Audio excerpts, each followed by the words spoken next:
नमस्कार, मैं प्रीति दलाल पत्रिका संवाद में आप सभी का स्वागत करती हूँ। शिक्षा के क्षेत्र में एआई ने एंट्री कर ली है। अब टीचर की जगह एआई क्लास में पढ़ाने वाले हैं।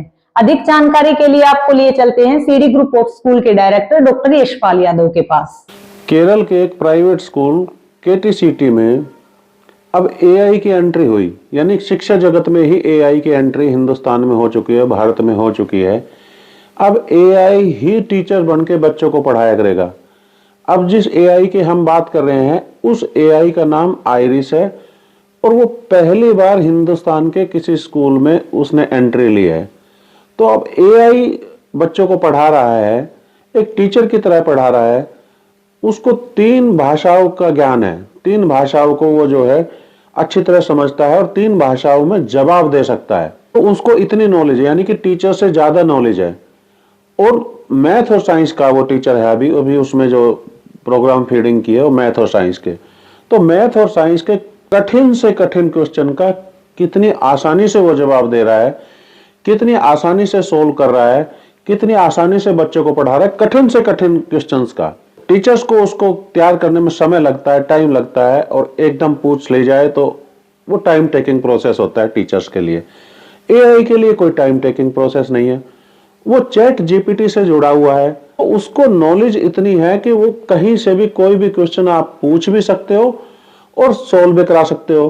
तो और उसके पढ़ाने का तरीका टीचर से ज्यादा इफेक्टिव नजर आया।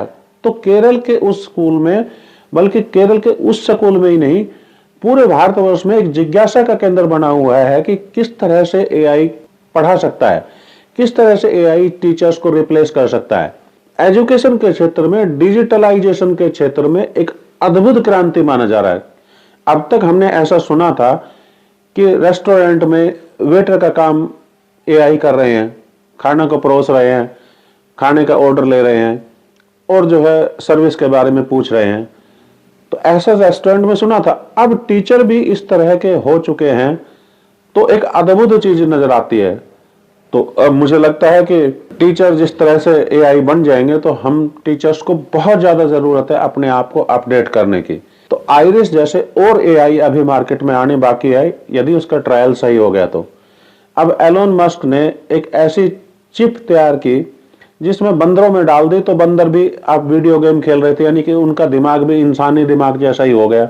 यदि बंदर भी इंसानी दिमाग जैसे हो जाएंगे या इंसानी दिमाग में यदि वो चिप डाल दी जाए तो उनकी और ज्यादा क्षमताएं बढ़ जाती है, तो वो भी एआई का मुकाबले में आ जाते हैं।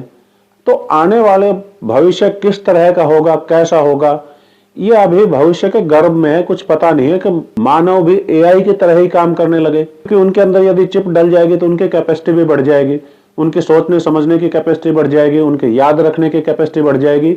यदि एलोन मस्क का न्यूरोलिंक का ये चिप सक्सेसफुल होता है, क्योंकि ह्यूमन ट्रायल इस पर हो चुका है और बताया जा रहा है काफी हद तक ये सक्सेसफुल भी रहा है।